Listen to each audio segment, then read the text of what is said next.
Niisugune nägi välja näituste hall 30. augusti hommikul, kui veeti alles juhtmeid ja seati üles tehnikat selleks, et peale 3-aastast pausi saaks tänavad vallutada taas Freedom Parade. Ettevalmistusi on tehtud juba nädal aega ja kõik on andnud oma panuse sellele, et 13-tunnine peomaraton kulgeks probleemideta. Autod on nüüd valmis, näituste hallis tehnika paigas, artistid kohale lennanud.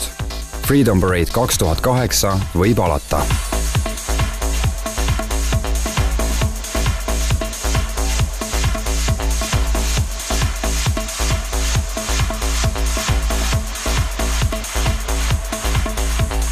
I care about you.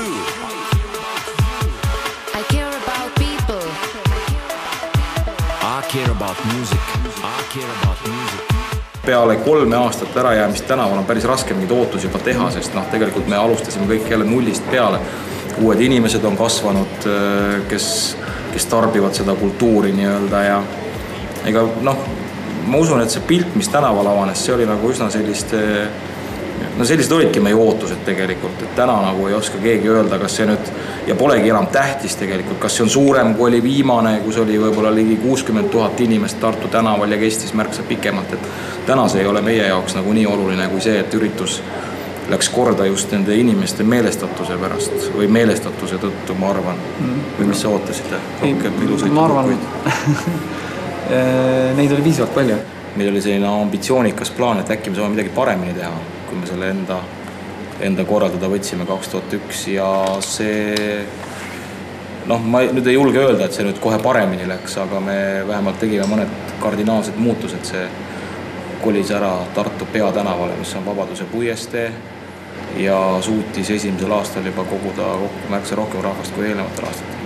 Ta on nagu omamoodi on ta selline justkui nagu kingitus või justkui nagu selline tasuta üritus, mille tegemine ei ole üldsegi odav, eks ole.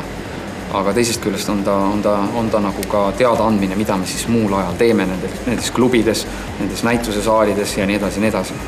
Üks kultuuriharu kui selline on see ikkagi päris kindlasti olemas, mitte küll kogu aeg avalikkuse tähelepanu all, aga ta eksisteerib nii või teisiti ja see on nagu ilmne võimalus anda inimestele teada, et milline see kultuur täpselt on. Küll selle lühikese jooksul võib-olla ei ole võimalik seda teha mõned tunnid ainult, aga siiski eelkõige propageerida seda muusikat ja propageerida seda klubi subkultuuri või elektroonilise muusikakultuuri. Ta ühendab noori. Vaadake, tegelikult kõik noored on siin. On ju tegelikult. Ja väga kurb, et seda ei olnud siin pikemad aega, et ma väga loodan, et ta jätkub ka järgmine aasta. Mulle meeldib see muusika meeletult, et kõik noored ei ole narkomaanid ja lihtsalt see on elustiil, mis minuga kaasas käib, siuke lõbus, vaba, freedom. Ma hoolin muusikast. Miks I care? Ma vastan korra.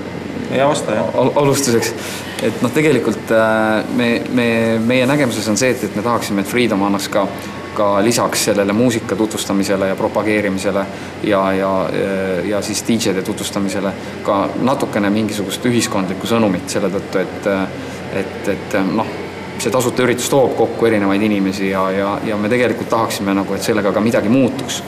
Et me nagu tahtsime seda sõnumit, õigemini selle sõnumiga siis öelda ühiskonnale, et panna nagu neid korraks mõtlema, et kõik algab sinust endast ja sinu suhtumisest. Ehk kui sa tahad elada paremas keskkonnas, siis see võiks see olla. Siiski loodame, et homme hommikul on kõik teistmoodi juba. Jah, et homme juba ongi nii. Homme juba ongi kõik see niimoodi, et tänasega muutus ära. Täna oli viimane päev, eilne. See on kõik eilne.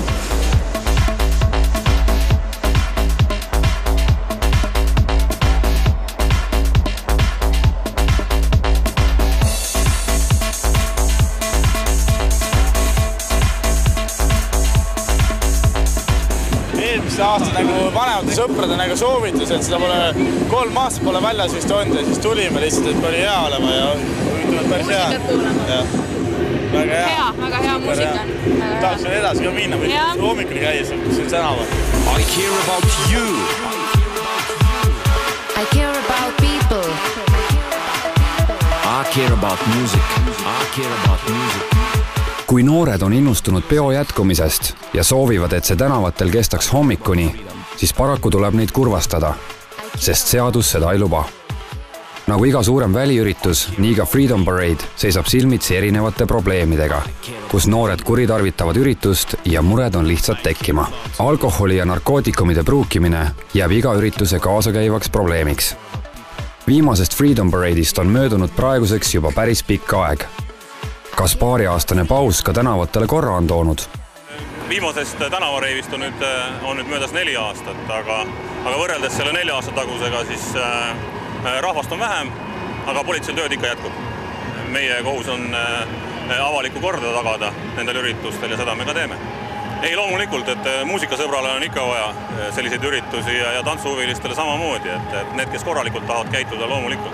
Aga paraku seda pahupoolt jätkub ka igale poole, nii et ikkagi peame me valmis olema. Aga teie ise tuleksite sellisele üritusele, kui oleksite sellise muusikaustaja? Jah, tuleks küll. Kui tööle ei oleks, hüppaksite seal praegu? Ei hüppaks, aga tuleks küll ja kuulaks, vaataks. Naudiks erinevat kultuuri.